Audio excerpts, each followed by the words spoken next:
Money games ను control చేసే విషయంలో ఇన్నాళ్లకు ఓ ముందడుగు పడింది. ఆన్లైన్ ఆటలంటూ డబ్బులు పోగొట్టుకుంటున్న చాలా మందిని సేవ్ చేసేందుకు కేంద్ర ప్రభుత్వం సరికొత్తగా ఓ బిల్లును తీసుకువచ్చింది. దీన్ని పార్లమెంట్ లో ప్రవేశపెట్టింది, లోక్సభ ఆమోదించింది కూడా. ఇంతకీ ఈ బిల్లుతో అసలు జనం జేబులు సేవ్ అవుతాయా?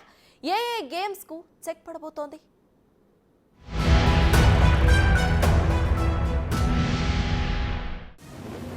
చేతిలో మొబైల్ ఉంది,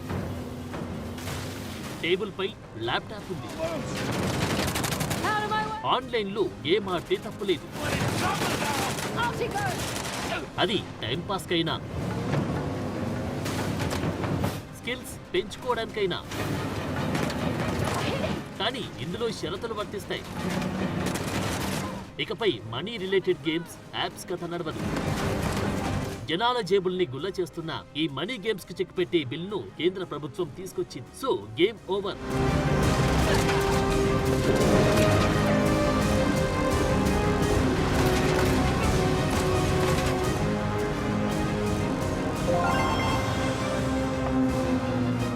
మన దేశంలో బేసిక్ నుంచి ప్రీమియం గేమ్స్ చాలానే ఉన్నాయి. ఈ గేమ్స్ తయారు చేయడానికి తెర వెనుక పెద్ద ఇండస్ట్రీయే రన్ అవుతుంది. గేమింగ్ ఇండస్ట్రీ ఉండాల్సిందే. మినిమం గేమ్స్ ఆడాలంటే సబ్స్క్రిప్షన్ అడుగుతుంటాయి కంపెనీలు. సరే, ఎంతో కొంత డబ్బులు చెల్లించి సబ్స్క్రిప్షన్ తీసుకుని రియల్ మజా ఆస్వాదించొచ్చు. కానీ అక్కడే అసలైన గేమ్ షురూ అవుతుంది. ఈ ఆన్లైన్ గేమ్ లో బెట్టింగ్ అంటూ కొత్త కథ నడుస్తూ ఉంటుంది. డబ్బులు పెట్టు, గేమ్ గెలు, అన్లిమిటెడ్ పైసా అంటారు. ఇదే కాన్సెప్ట్. సీన్ కట్ చేస్తే వచ్చేది ఏమీ ఉండదు. మొదట్లో ఈ గేమ్ కు బానిస చేసేందుకు మధ్యలో కొందరు సోషల్ సెలబ్రిటీలు, ఇన్ఫ్లుయెన్సర్లు తయారవుతారు. కొందరైతే క్రెడిట్ పాయింట్స్ ఆఫర్ చేస్తుంటారు. అడిక్ట్ అయ్యాక అసలు కదా తెలుస్తుందన్నమాట. స్టార్టింగ్ లో డబ్బులు గెలిచినట్లుగానే కనిపిస్తుంది. ఆ డబ్బు మాత్రం మన అకౌంట్ లోకి రాదు. మళ్ళీ ఆడాలంటారు, అప్పులు చేయిస్తారు, తిప్పలు పెడతారు, ఉన్నదంతా ఊడ్ చేస్తారు. చివరికి వ్యక్తి ఇల్లు గుల్ల చేసుకోవడమో, సూసైడ్ చేసుకోవడమో జరిగిపోతాయి. ఫైనల్ గా కుటుంబం రోడ్డున పడుతుంది. ఆన్లైన్ బెట్టింగ్ గేమ్ ఆడే ప్రతి ఒక్కరిది ఇదే కథ.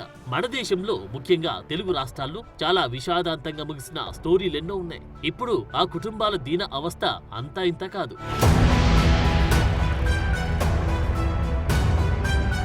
సో ఈ కష్ట నష్టాలకు చెక్ పెట్టేందుకు కేంద్రం కొత్త బిల్లును లోక్సభ ముందుకు తీసుకొచ్చింది. Promotion and regulation of online gaming bill 2025ను ప్రవేశపెట్టింది. ఆన్లైన్ మనీ గేమింగ్ ను నిషేధించడం ద్వారా ఈ ఇండస్ట్రీని కంట్రోల్ చేయడం, అలాగే ఈ స్పోర్ట్స్, సోషల్ గేమింగ్ ను ప్రోత్సహించడం దీని ఉద్దేశం. ఈ బిల్ మనీ బేస్డ్ గేమ్స్ ను పూర్తిగా నిషేధిస్తుంది. సో ఇలాంటి వాటిని ఆడడం, ప్రమోట్ చేయడం లేదా వాటికి సంబంధించిన ట్రాన్సాక్షన్ జరగకుండా బ్యాన్ చేస్తారన్నమాట. ఆన్లైన్ మనీ గేమ్స్ తో వ్యసనం, ఆర్థిక నష్టాలు, ఆత్మహత్యలు, మానసిక సమస్యలు పెరిగాయన్నది కేంద్ర ప్రభుత్వం చెబుతున్న మాట. అంతేకాదు, ఈ కొత్త బిల్లు ద్వారా సైబర్ నేరాలు, మనీ లాండరింగ్, జాతీయ భద్రతకు ముప్పు కలిగించే సమస్యలను నివారించడం ముఖ్య ఉద్దేశం. భారతదేశంలో ఆన్లైన్ గేమింగ్ రంగం వేగంగా వృద్ధి చెందుతుంది. ఇది ఒక సన్ రైజ్ సెక్టార్గా అంతా చూస్తున్నారు. అదే సమయంలో సమస్యలు కూడా పొంచి ఉన్నాయి. ముఖ్యంగా జనాల జేబులు గుల్లవుతున్నాయి. పన్ను ఎగవేతలు, మనీ లాండరింగ్, టెర్రర్ ఫైనాన్సింగ్, ఇలాంటివి ఎన్నో కథనాలున్నాయి. మరోవైపు మొత్తంగా బ్యాన్ చేస్తే మా పరిస్థితి ఏంటని గేమింగ్ ఇండస్ట్రీ కూడా ఆందోళన వ్యక్తం చేస్తోంది. పరిష్కార మార్గాలేంటి?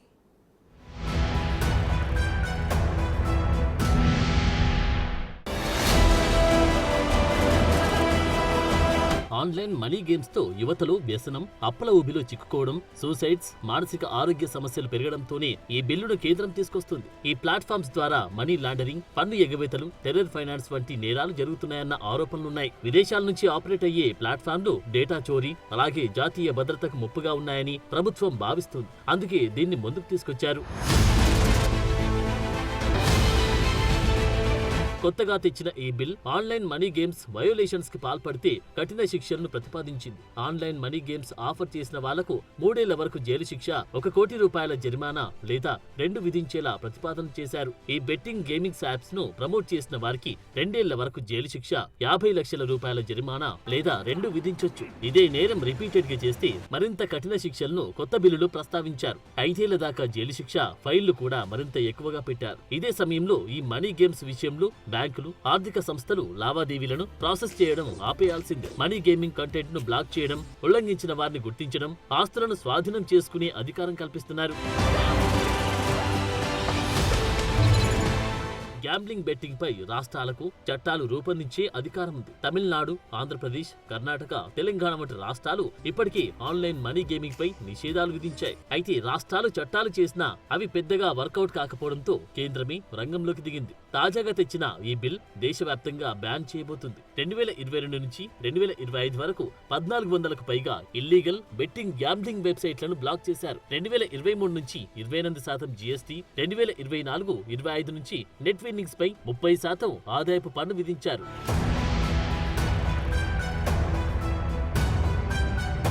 ఈ కొత్త బిల్ ఆన్లైన్ గేమింగ్ రంగంపై తీవ్రమైన ప్రభావం చూపే అవకాశం ఉందని ఆ ఇండస్ట్రీ ఆందోళన వ్యక్తం చేస్తుంది. ముఖ్యంగా రియల్ మనీ గేమింగ్ రంగం. 400+ స్టార్టప్లలో విదేశీ ప్రత్యక్ష పెట్టుబడులు 25,000 కోట్లున్నాయని, ఈ బిల్లు చట్టంగా మారితే ఈ పెట్టుబడులు ఆగిపోయే ప్రమాదం ఉందంటున్నారు. అలాగే సర్కార్ ఏటా 20,000 కోట్ల ట్యాక్స్ రెవెన్యూ కోల్పోయే అవకాశం ఉందంటున్నారు. ప్రకటనలు, డేటా సెంటర్లు, స్పాన్సర్షిప్లు, సైబర్ సెక్యూరిటీపై ఏటా 6,000 కోట్ల పెట్టుబడి కూడా లేకుండా పోతుందంటున్నారు.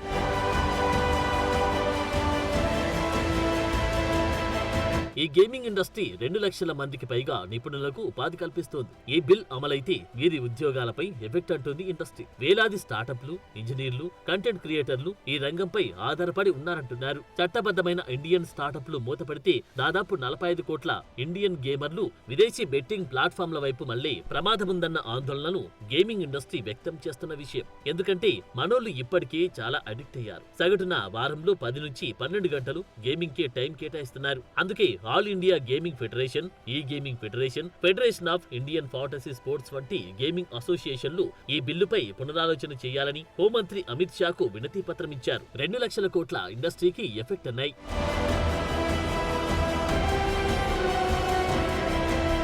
ఈ గేమింగ్ రంగం ఏటా 31,000 కోట్ల రూపాయల మనీ జనరేట్ చేస్తుందని, 20,000 కోట్ల ట్యాక్స్ రెవెన్యూను అందిస్తుందంటున్నారు. ఈ promotion and regulation of online gaming bill తో ఈ ఆదాయం కోల్పోయే ప్రమాదముందంటుంది ఇండస్ట్రీ. ఈ బ్యాన్ భారత గేమింగ్ రంగంలో ఆవిష్కరణలను అణచివేస్తుందని, దేశీయ స్టార్టప్లను విదేశాలకు తరలిపోయేలా చేస్తుందన్న వాదన వినిపిస్తోంది. కొందరు ఆల్టర్నేట్స్ కూడా చూపిస్తున్నారు. స్కిల్ ఆధారిత ప్లాట్ఫామ్లను కంట్రోల్ చేయడం, ఐటీ రూల్స్ 2021ని అమలు చేయడం, చట్టబద్ధమైన ఆపరేటర్లను వైట్ లిస్ట్ చేయడం వంటి పనులు చేయాలంటున్నారు. సుప్రీంకోర్టు గతంలో రమ్మీ, ఫాంటసీ స్పోర్ట్స్ ను స్కిల్ ఆధారిత గేమ్ గా గుర్తించింది. ఈ బిల్ వస్తే ఇవన్నీ ముగిసిన కథగా అవుతాయి. అందుకే పునరాలోచన చేయాలంటున్నారు.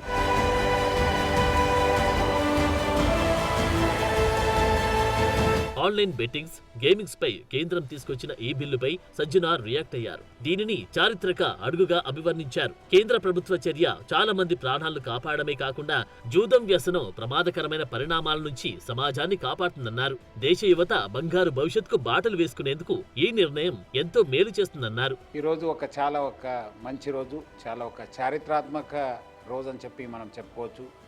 ఈ ఆన్లైన్ బెట్టింగ్ని నిషేధిస్తూ కేంద్ర ప్రభుత్వం కూడా బిల్ని పాస్ కావడం జరిగింది. చాలా సంతోషం అనిపించింది. ఎందుకంటే ఇది ఒక చారిత్రాత్మక బిల్లు. మీరు అన్నట్లు చాలామంది లక్షల్లో యూత్ అందరూ కూడా ఈ ఆన్లైన్ బెట్టింగ్కి బాగా బలి అవుతున్నారు. చాలామంది వాళ్ళ ఫ్యామిలీస్ కూడా నష్టపోవడం జరిగింది. 2 రాష్ట్రంలో నిషేధం అయింది కానీ దేశవ్యాప్తంగా నిషేధం కాలేదు. అందుకు చాలామంది ఆ లూపోల్ని పట్టుకొని చాలా చోట్ల కూడా ఈ బెట్టింగ్ యాప్స్ను నడిపించేవాడు. ఈరోజు దానికి మొత్తం ఫుల్ స్టాప్ పడింది.